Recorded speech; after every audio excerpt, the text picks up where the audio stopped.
Third Girl, Agatha Christie. Chapter 1. Hercule Poirot was sitting at the breakfast table.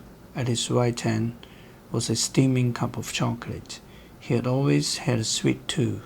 To accompany the chocolate was a brioche. It went agreeably with chocolate. He nodded his approval. This was from the fourth shop he had tried. It was a Danish pastisserie, but infinitely superior to the so-called French one nearby. There had been nothing less than a void.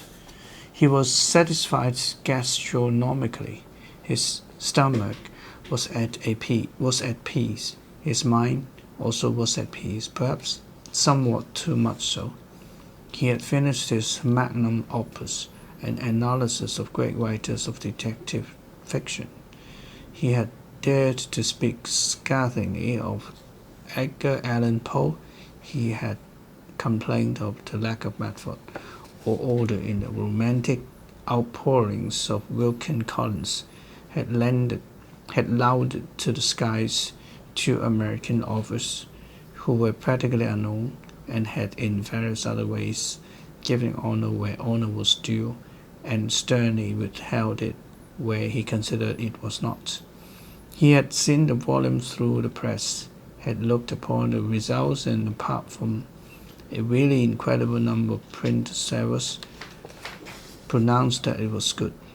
He had enjoyed this literary achievement, enjoyed the vast amount of readings he had had to do, had enjoyed snorting with disgust as he flung a book across the floor, though always remembering to rise, pick it up, and dispose of it tidily in a wastepaper basket, and had enjoyed appreciatively nodding his head on the rare occasions when such approval was justified.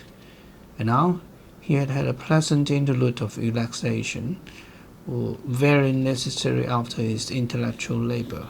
But one could not relax forever. One had to go on to the next thing. Unfortunately, he had no idea what the next thing might be. Some further literary accomplishment? He thought not. Do a thing well, then leave it alone. That was his maxim. The truth of the matter was, he was bored. All this strenuous mental activity in which he had been indulging, there had been too much of it.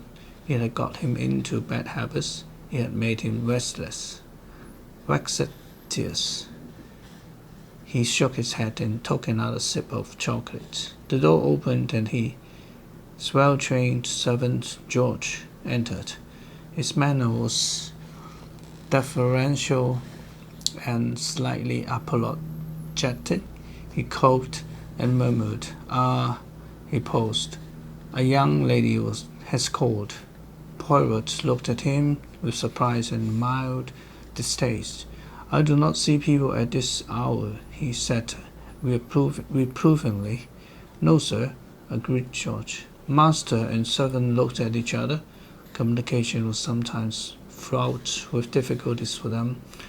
By reflection or innuendo, or a certain choice of words, George would signify that there was something that might be elicited if the right question was asked. Poirot considered what the right question in this case might be. "She is good-looking, this young lady?" he inquired carefully. "In my will? No, sir, but there's no accounting for tastes." Poirot considered his reply. He remembers the slight pause that George had made before the phrase "young lady." George was a delicate social recorder. He had been uncertain of the visitor's status, but had given her the benefit of the doubt. "You are of the opinion that she is a young lady rather than, let us say, a young person?" "I think so, sir, though it is not always easy to tell nowadays." George spoke with genuine regret. "Did she give a reason for wishing to see me?" "She said," George pronounced the words with some reluctance, apologizing for them in advance, as it were, that she wanted to consult you about a murder she might have committed. Hercule Poirot stared. His eyebrows rose. Might have committed? Does she not know? This is what she said, sir. Unfortunately, but possibly interesting, said Poirot. It might have been a joke, sir, said George dubiously. Anything is possible, I suppose, conceded Poirot, but one would hardly think. He lifted his cup. Show her in about after 5 minutes. Yes, sir, George withdrew. Poirot finished the last sip of chocolate. He pushed aside his cup and rose to his feet. He walked to the fireplace and adjusted his moustache carefully in a mirror over the chimney-piece. Satisfied, he returned to his chair and awaited the arrival of his visitor. He did not know exactly what to expect.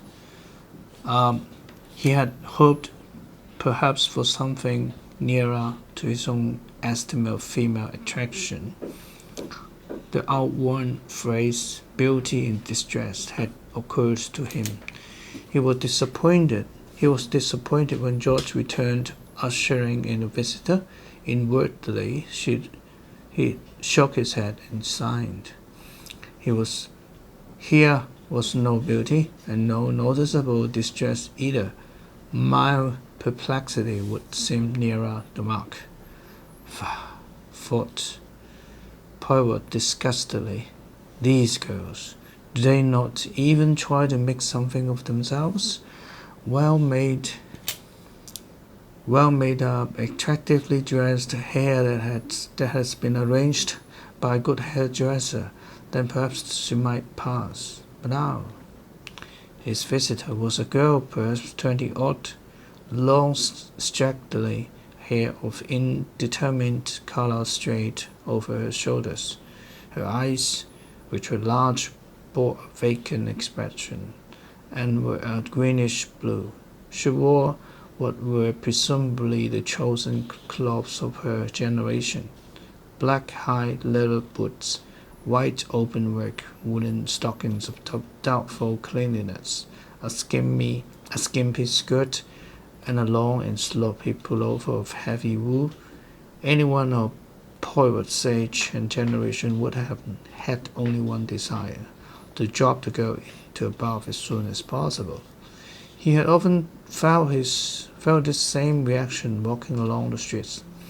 There were hundreds of girls looking exactly the same. They all looked dirty, and yet, a contradiction in terms, this one had the look of having been recently drowned and pulled out of a river. Such girls, he reflected, were not perhaps really dirty. They merely took enormous care and pains to look so. He rose with his usual politeness, shook hands, drew out a chair. You demanded to see me, Mademoiselle? Sit down, I pray for you. Oh, said the girl in a slightly breathless voice. She stared at him. Bien, said Poirot. She hesitated. I think I'd rather stand. The large eyes continued to stare doubtfully. As you please. Poirot resumed his seat and looked at her. He waited. The girl shuffled her feet. She looked down on them, then up again at Poirot. You are Hercule Poirot? Assuredly. In what way can I be of use to you? Oh, well, it's rather difficult. I mean, Poirot felt that she might need perhaps a little assistance. He said helpfully, my management told me that you wanted to consult me because you thought you might have committed a murder. Is that correct? The girl nodded. That's right. Surely this is not a matter that admits of any doubt. You might know yourself whether you have committed a murder or not. Well, I don't know quite how to put it. I mean, come now, said Poirot kindly. Sit down. Relax the muscles. Tell me all about it. I don't think, oh dear, I don't know how to. You see, it's all so difficult. I've changed my mind. I don't want to be rude, but, well, I think I'd better go.